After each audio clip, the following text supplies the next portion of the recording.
Hi, everyone, and welcome back to the Maybe I Can podcast. I'm your host, Debbie Weiss. And today I am thrilled to be here with Jennifer. Jennifer, for over 2 decades, has been a leading voice in the health and wellness industry, helping clients all around the globe achieve their goals and unlock their full potential. As an inspirational thought leader, Jennifer has helped countless individuals to not only improve their physical health, but also to nourish their minds and spirits. Her celebrity status as an empowerment coach and trainer has earned her a reputation as one of the most sought after professionals in the field. And as an internationally renowned intuitive medium, Jennifer brings a spiritual dimension to her work that sets her apart from the rest. As a fur baby mama and ocean loving intuitive empath, Jennifer has a deep connection with nature and the universe. She believes that true transformation can only happen when we align our mind, body, and spirit with the energy of the universe. Her top rated podcast, Empowered Within, is a testament to her commitment to empowering others and spreading positivity in the world. Jennifer, welcome to the show. Thank you so much, Debbie. I am so excited and honored to be here with you. Well, I've been really looking forward to meeting you. You and I have had a couple of were so gracious because I had a little scheduling slip up and I don't know, this seems to be happening to me a lot lately. So I think that might be the universe telling me slow it down. So, but Absolutely. but thank you for being so gracious and understanding. I appreciate that. Of course, we're all in this together. We are. So, as we start, let me ask you the question that I ask all my guests. Can you please tell us about a time that you went from a defeated, I can't attitude to an empowered, maybe I can attitude? Absolutely. And I just adore this question. I know offline I said, geez, I have a whole bucket load we could go through. But the biggest one that was so inspiring for me was actually my podcast and on numerous levels. So I was locked down in Florida, caretaking for my granddad and not very happy, just sad, confused. We all had all the feels during that time. And I wasn't able to work because I was caretaking, which was a blessing in disguise. I'm so grateful to have been able to do that. And there were 3 days that came up that I really wanted to work with Tony Robbins. And I looked at my mom and I said, it had been about a year and a half into this. And I said, I need these 3 days. I took the 3 days. And by the end, I'm going to cry. By the end, I heard, you're going to do a podcast. And I was like, I've never even listened to a podcast. It's just a true story. I'd never heard a podcast. This was only 3 years ago, 4 years ago. Wow. I had never even heard a podcast. And so I immediately went to Amazon and I bought a microphone. And it was delivered and I put it on my desk and I heard, not now. Now go back, continue what you're doing with your caretaking. This will have its time and place, but we're giving you basically the light. And so what transpired, still taking care of my granddad. And then he, blessing, he passed and is on the other side. And so at that time, there was an app that came out and it was called Clubhouse. It was an audio, right? Everyone was on Clubhouse. We all loved it. And there were these incredible podcasters who were talking. And I got on stage and I felt so amazing. And the guy goes, so how long have you not been doing your podcast? And I was like, oh my God, like that's all I needed. Because my fear was I didn't know if I had the microphone. I didn't know what to do with Zoom. I didn't know how to do diddly. Was anyone going to come on my podcast? How was I going to sound? I have a list for days, right? And it goes back to, we always say when A, B, and C is together and equal D, E, and F, then we'll do it. And so I will tell you that I thought I had it all together. I had this amazing lineup of guests. And one of my first guests was this huge celebrity that had been on The Voice and all this stuff. And I get ready to set up everything with him and nothing works. Nothing, not a microphone, not a Zoom, not a nothing. And I'm sitting here going, what am I going to do? And so the creative little self that I am, as I got out my phone, I hooked up to, gosh, what is it called? The little app. Trying to pull it up on my phone because I want to give them credit. Um, it's called Spotify for podcasters now, but it had another name. It was a free, you could podcast, right? And you Okay. could call people. And so I put in my Apple plugs, no lie. Yep. I'm calling this person who was in their music studio. Oh my goodness. And so we got to talking.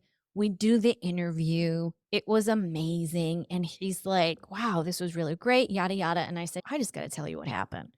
I said, because I'm an honest girl. And so I tell him, and here was such a huge blessing. He goes, one, I would have never known. And he goes, two, get out a pad and paper, and I'm going to tell you exactly what you need. You're going to order it. And when it comes in, I'm going to help you set it up.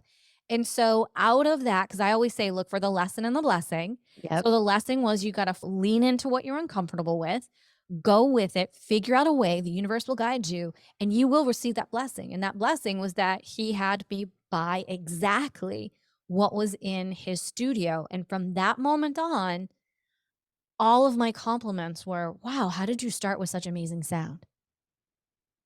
And so it was, I went from somebody who didn't know diddly about anything, had never heard a podcast, to within the first 3 months, this same person called me and said, hey, do you know that you're like in the top 5% of podcasts? And I was like, no, I don't even know where to look for that. And so, I mean, how cool was that whole 360 transformation of, we always think it's going to be this big, huge thing. And 9 times out of 10, it's really not. That's your ego in your head trying to protect you and sabotage you from doing it, thinking you're going to get hurt or something's not going to work out. And not only did it work out, 3 years later, it's an incredible podcast. I had a wait list for over a year with people on it, people that just want to pay to be on the podcast now. And so, and all of that is wonderful. My true wonderful, like, I'm so blessed about the podcast is how many countries. I never cared about downloads. I Yeah. cared how many countries was I in because I wanted to be in every country that could physically hear a podcast. And so that's where my focus was. My focus in anything I do is always to show up and serve and help. And so I focused there. I never had focused on the download. So I didn't even know anything. To this day, I still focus On on the the country. countries. Yeah, Mhm. you know what? That's really funny because maybe it was at the end of the year that I got an email showing the countries that my podcasts were listened in, and I was blown away. Mhm. Africa, I just can't believe, and I'm overjoyed and still amazed at the whole thing. I can't believe you had never listened to a podcast, and I have to say, with my own story, podcasts, I hadn't listened, and I had a friend, this is several years ago, probably, I don't know, 10 year almost 10 years ago, who she was always talking about podcasts, and I said, "Well, who are these people? Who are these people who doing these podcasts? Like, who are you listening to?" And there, of course, now there's so many celebrity podcasts, but back then there weren't, number 1, and number 2, that's not who she was listening to, so I'm like, "What do they say, and why do you care?" Mhm. And how do I get started? And she said, well, just search on some subject. And so that's what I did. And one thing led to another. But so many of my revelations came from listening to regular people talk on podcasts. And I myself also really was scared of it. And anytime that it was suggested, I would come up with my million excuses of why not, until I did learn that what's the worst thing that can happen? And just like you said, and it's been a lifetime really in learning that you have to face your fears. It's the time is never going to be perfect. You're never going to not be scared. But Absolutely. every time that you do, and you might not see it right away, but usually just that satisfaction of facing your fear is Mhm. enough. Always have to lean into it. If you are comfortable all the time, you are not growing. I spent a lot of my life just trying to stay in my little shell of comfort, even if it was even if it was not, comfortable, even if Right. it was not like I was never living in this blissful shell, but at least I knew it. Right. It was a mindset. It's how we were all grown up. It's how we were bred. Yep. at that time. And that's what we're here to do, right? Now we're the people. How cool is that? When I think about that, I listen to all these podcasts and it really started my transformation. Now, hopefully, others are listening to us and realizing that they too can change their lives. Absolutely. Growing up, were you always that kind of person who had the maybe I can attitude and upbeat and always evolving? Or was that something, like I said, I wasn't and I transformed? Did you have a moment like that, or that was just who you have always been? I would say I've definitely been called a Pollyanna a lot in life, for sure. And so I feel like that was later in my teenage years that I really got at that. Before that time, I would say, was I someone who was always trying to keep the peace Mm, and took on that role because it was a toxic environment? Yes. So very different from that to being a Pollyanna who was just always gonna see the bright side, always gonna it became way Pollyanna because of how and the environment that I grew up in. And so, a little yes, a little no. mm, But now it's just like it's just all positivity. Do we have off days? Maybe, but I like to say I have off moments now. I don't have off days or weeks or months. It's more like they're moments and I deal with the moment and then I feel the moment, I embrace it, and then I work through it and I move on from it. exactly. It's a big difference. I know in your history it says that you had a traumatic car accident that changed the direction of your life. Can you tell us about that? Sure. Yeah. That 1997, that's a beautiful year. Mm, I had been climbing the corporate ladder really since I was 15 years old. That's when I first started in the senior living industry and learned everything about assisted living, independent living, the dynamics in families, and needing to be an advocate and needing to be an advocate for families was so important. And so I really worked my way up to the point that the ego took over and it was, at that time, like you should be married at this age, you should have 2.5 kids, you should the 401k, the everything. So all my friends were having fun in their 20s and I was living like I was like 40 and doing all of these things and I had an opportunity presented to me to really expand. It was to grow within the industry, leaving my current company. I would be moving to Colorado. They offered the salary of all salaries to someone who was 25. Like, course, you're going to take it. And so yeah. now I tell people never take a job for a location, never take it for the money. Mm, That's what I did. And, my mentor at the time was so great because she was like, "Are you sure you wanna do this? I don't know this is the direction you wanna go in." Knowing that my heart lied with helping the families and the residents. So marketing was fine, but now I was going into numbers and mm, bottom lines, and it was a whole different ballgame. So I ended up moving. I was completely miserable. I called her every day crying. oh, Oh, and she knew this was gonna happen, right? But this was yeah. part of my journey. God bless her. She was there by my side, and the universe works in miraculous ways. One day on the way home, I was sitting in traffic and 6 lanes of traffic, and I looked up and a car was barreling towards me, Mm, and there was nowhere to go. And from that moment on, my life had changed. I was in and out of doctor's offices 8 hours a day. Now, the mm, blessing is this transpired in Boulder, Colorado. And at the time, Boulder was the mecca of holistic alternative care coming from yeah. Cape Cod, a little country bumpkin. I didn't know anything about anything. So the blessing, was able to experience amazing modalities on top of traditional medicine, of which doctors I really truly needed. And that is how I was referred to Pilates and rehabbed with Pilates for a year. And during that time, I couldn't really work. I was working part time. The caveat is that at that point, I was really specializing in Alzheimer's disease. And so when I would go to work, not only did I not recognize I still wasn't well, people around me didn't recognize that I wasn't well because I fit in very well to the Yeah. group of which I was working with. Because at that point, even though I was an executive, I was hands on based on this program that was we were moving forward with. And it became a lot. The company was changing and getting more into nursing home care, which was definitely not my forte. And I had made a grown-up decision and said, "Well, if we need to do layoffs, lay me off, let everyone else stay." And then one day, I get a call from my regional director, was like, "Hey, you wanna go to lunch?" I'm like, "Yeah." HR lady was like, "Oh, I wanna go too." And I was like, "Okay, that's great."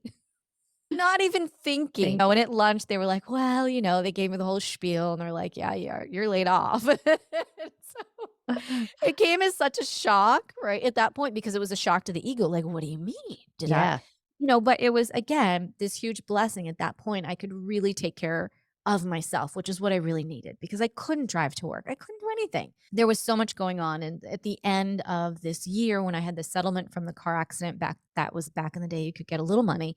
It was just enough, no coincidence, to go to the Pilates Center in Boulder. No coincidence that that is the Harvard of all Pilates schools.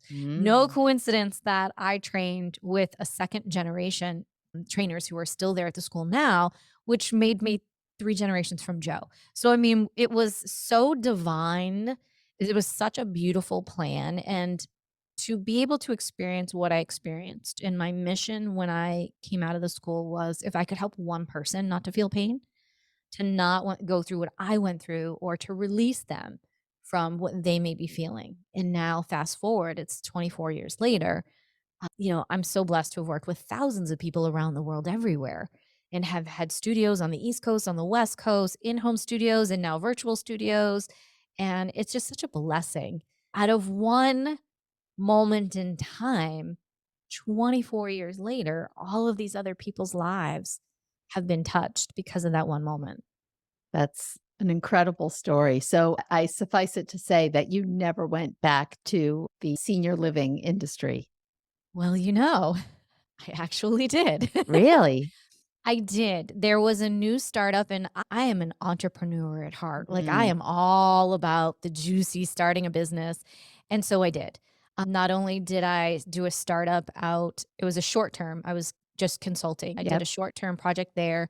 Fast forward, when I went back to Cape Cod, there was an incredible gentleman who was building independent units. And at that point, it was changing where if you purchased it for your family, you owned it. So you got something out of it versus those that know anything about the senior living industry.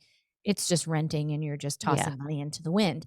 And so I was so honored to be a part of that program. And one of my very good friends, who I started when I was in my 20s, I had hired her. Now she was definitely probably, no, she's about 6 years older than me. I don't want her to get mad.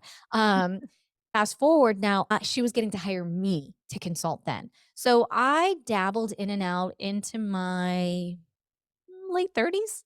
It's my Okay. late 30s. So 15 to late 30s isn't too bad that I dabbled, but it was always at that point moving forward, Pilates was always in the forefront. But again, seniors, I have a passion for helping the families and the seniors and being an advocate and knowing that it's very important in this world, in this industry, and the hoops and the things that people really need to know about and be able to jump through and to get the appropriate care that you need.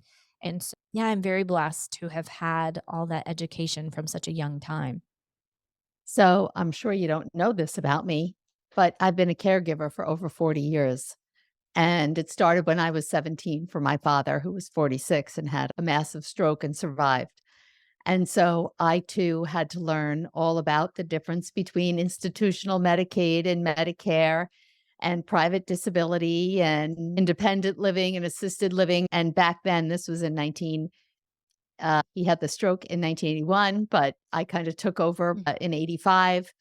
And there were nowhere near the number of facilities back then that there are now. So they were very far and few between, which made it Mhm.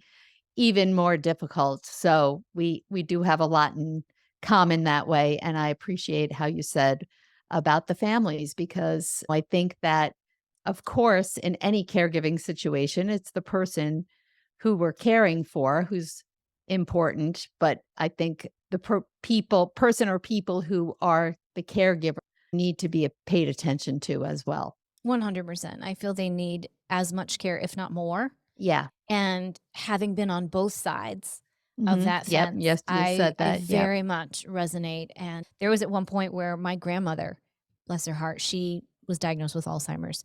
And Mm. so they say, like, where you are and what comes into your family or into your body or into your experience. Again, blessing that I had the education, but that was a blessing that I didn't want at that time. Of Caregivers course. need above and beyond, I feel, what we are doing for the actual individual because there's so much that goes on mentally, physically, emotionally. It's very taxing. Very taxing. Very. But one of the things when and my listeners know, so my husband passed away about a year ago, and he had been ill for 6 months. We knew he had a terminal illness, but he had been ill with other things and disabled before that. And I don't know what I would none of us know what we would be like, right, if we were given that diagnosis. I can't really imagine. You go through all different stages, and he never really got to the stage to understand that this was something that wasn't just affecting him, it was affecting all of us. Mhm. You suffer in silence a lot of Mhm. times as the caregiver, just in your own turmoil. Caregiving is at the top of my list because it's been the mainstay of my life, and so I appreciate you being there for others as well. Yeah, So, all right. absolutely. Well, and I'm so sorry. Well, first I want to say I'm so sorry about your Thank you. husband. Thank you. All right. So moving on onward and upward. So, for those of us who maybe aren't familiar with the term, tell us what an intuitive empath is. And is that skills that you always had or you developed? Just some background there. Yeah, so intuitive empaths are a very special breed. I'd like to say that every human on earth and flying around, we'll say, everyone has an intuitiveness to them, right? Like you have a gut reaction, you have a gut feeling. That's your intuition. So everyone has an intuition. The difference between being an intuitive person and listening to your gut and being an intuitive empath is empaths feel everything.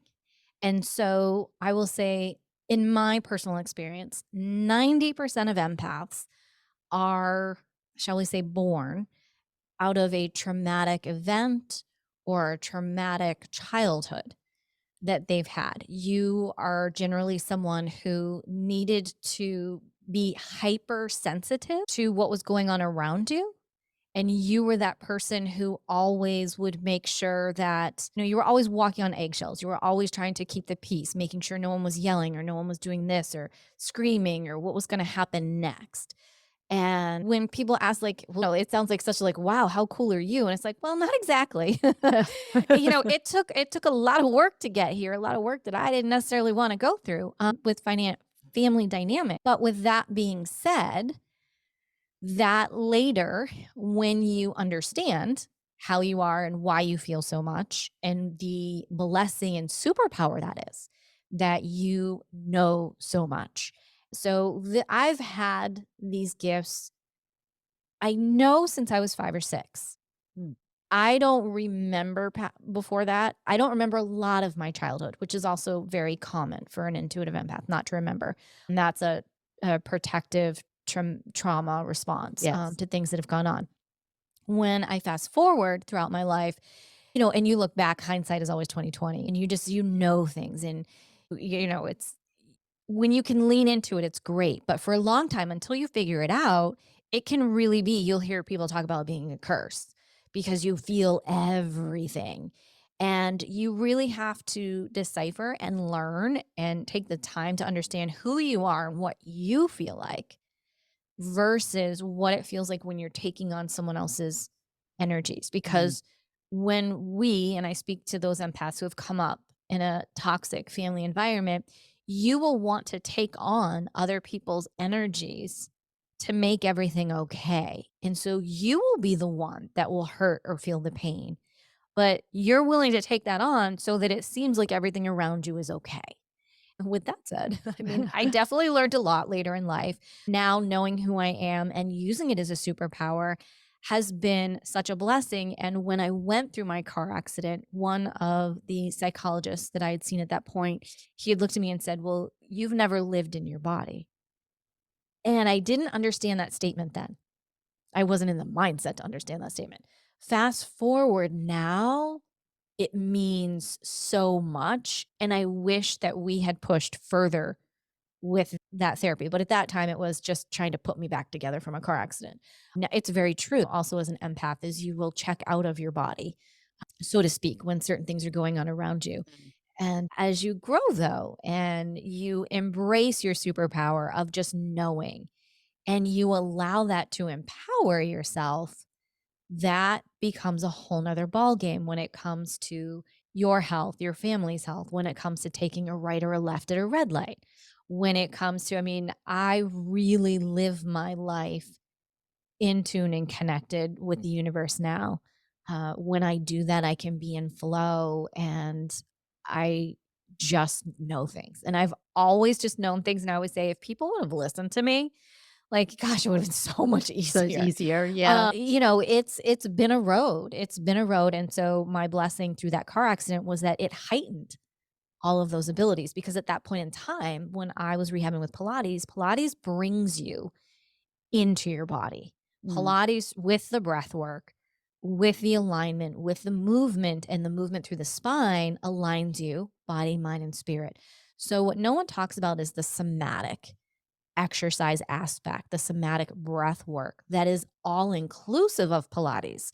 People right now, the buzzwords are let's go do somatic breath work or somatic yoga. And really, Pilates has always been that. It is a healing modality. And so my specialty has always been that healing modality.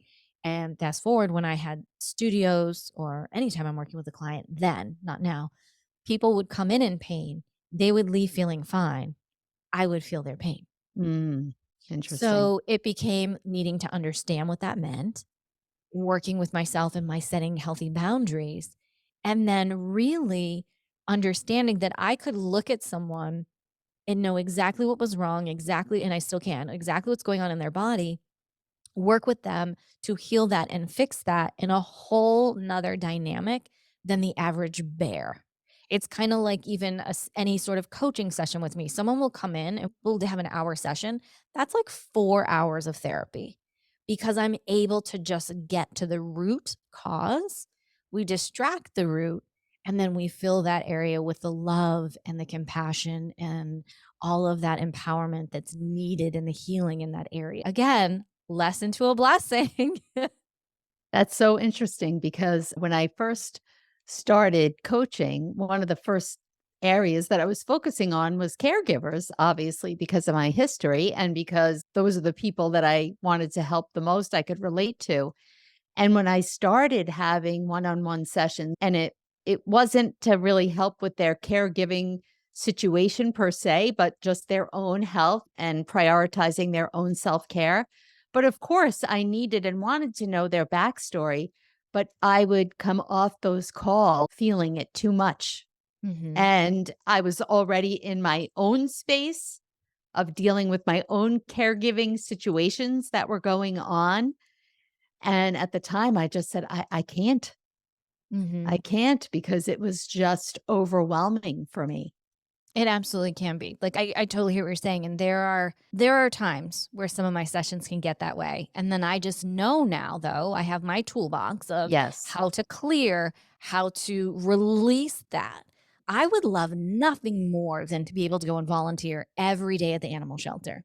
Mm, I can't.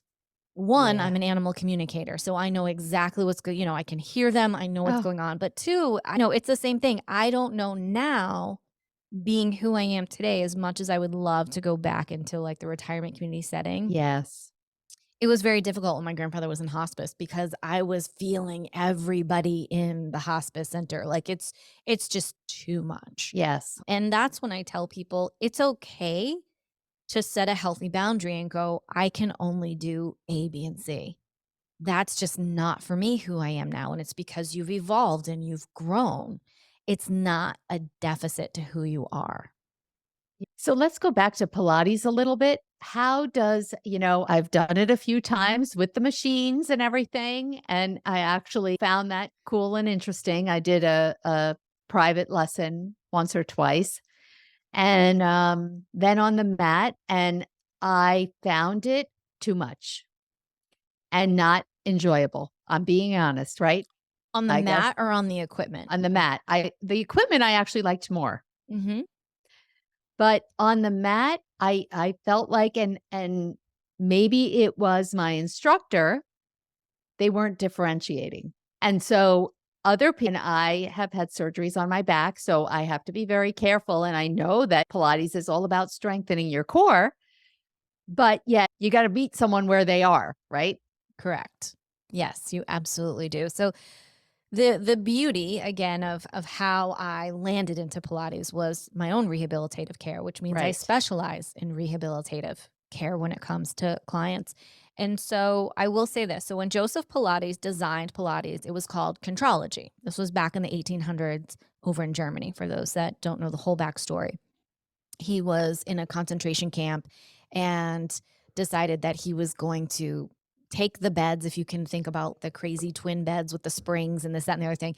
And so that's how he began designing his equipment at that point. And when influenza broke out, his concentration camp is where no one perished. And so the military found out and they came knocking on his door and said, "Hey, we want to talk to you." And Joe was like, "Oh no, I don't want anything to do with this." Hightailed it on a boat and headed to New York. That's like the really quick story of Yeah. it. With Pilates, so there is the mat work, which is traditionally just your body in the mat. And it's hard. Yeah. When we have the equipment, and there's 5 different pieces that we have, the whole reason with the equipment is there is because when you are think of yourself like a banana and a banana peel, like, you're pretty protected in that peel. So when we have you on the reformer or on the Cadillac, every time your shoulders are touching something or your back is touching something or your feet, there's an immediate body-mind connection, right? You don't have to really think about it.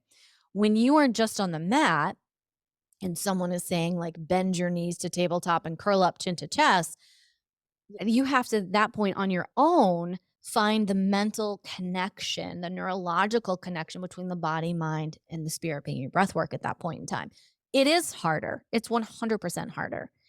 And it does take a really good instructor, I feel, to work with people where they're at and not put 30 some people from the ages of 8 to 80 in one class. I feel that is doing a disservice.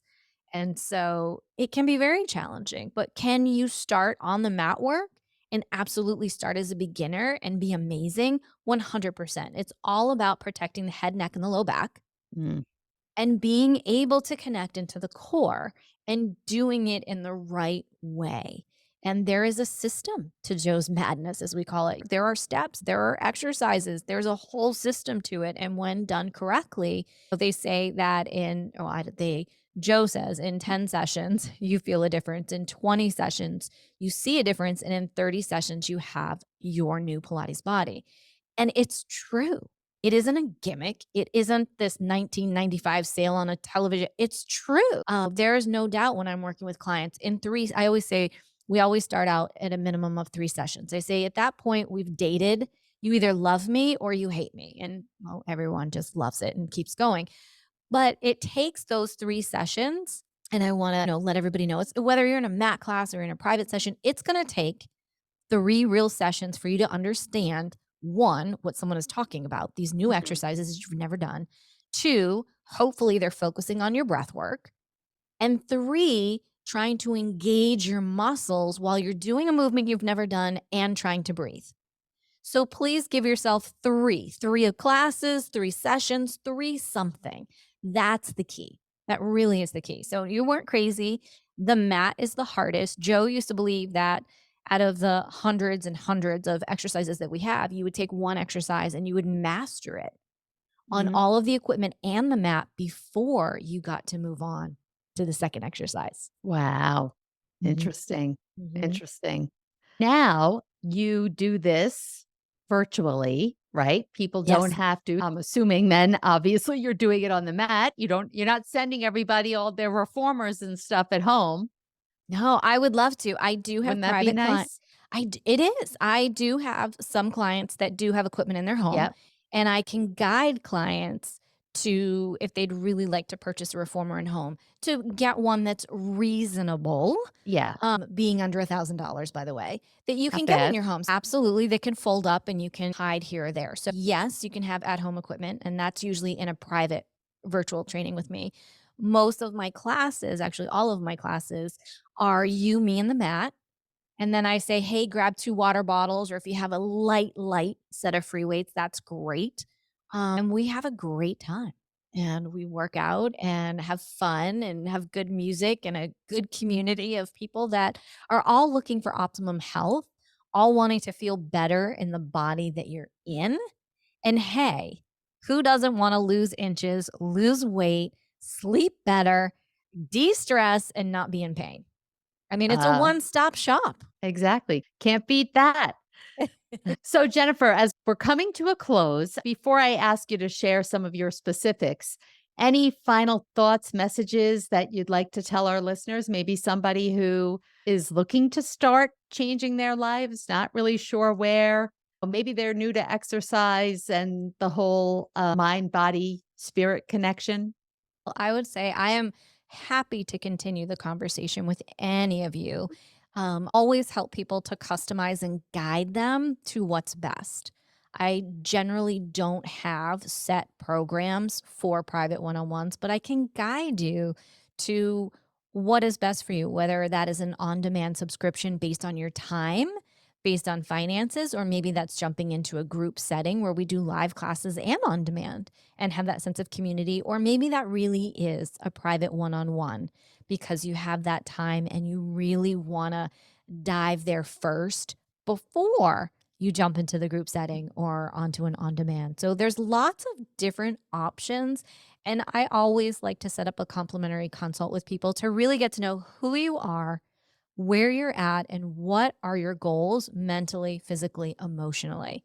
And that's how I really address the whole package, body, mind, and spirit with clients. So it's not just this one, oh, let's drop 10 pounds. We can, yes, but really working on the emotions because when we are getting back to that breath work and that body mind connection, we are releasing a lot through the body. You are one big cell, and there's trauma trapped there. I mean, trauma could be that you just got stuck in traffic and yelled and screamed. That's trauma. Or it could be as big as you've lost a loved one. Whatever that is, I find that we're able to release all of that in these Pilates sessions, be it a private session or in the group programs. And the beauty on virtually is you're at home by yourself unless you invited a friend over.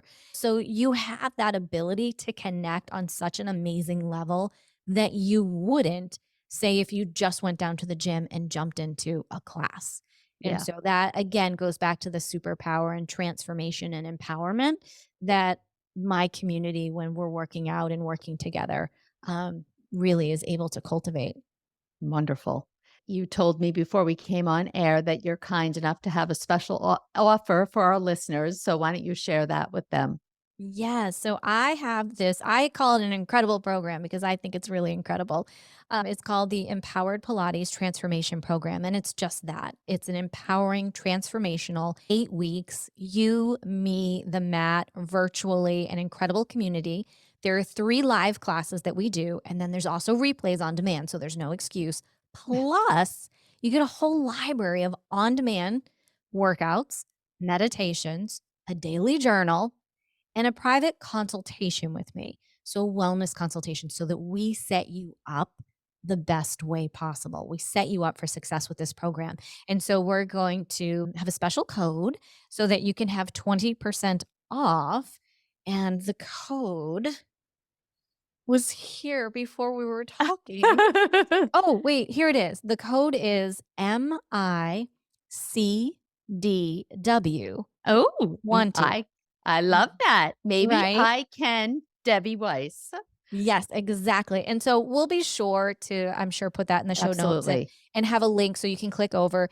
It's an ongoing 8 week program. So it's open enrollment whenever you jump in, is when your 8 weeks start. So you literally can start in that moment with the first video with me and then jump into the live classes that are 3 days a week, Monday, Wednesday, Friday. Fantastic. So, Jennifer, why don't you let everyone know where they can get in touch with you? Absolutely. You can head over to jenniferpilates.com. You can reach out to me, see the programs, continue this conversation. I would love to set up a complimentary consultation with you. And that is all at jenniferpilates.com. Nice and easy. Okay, great. Thank you again. Thank you so much.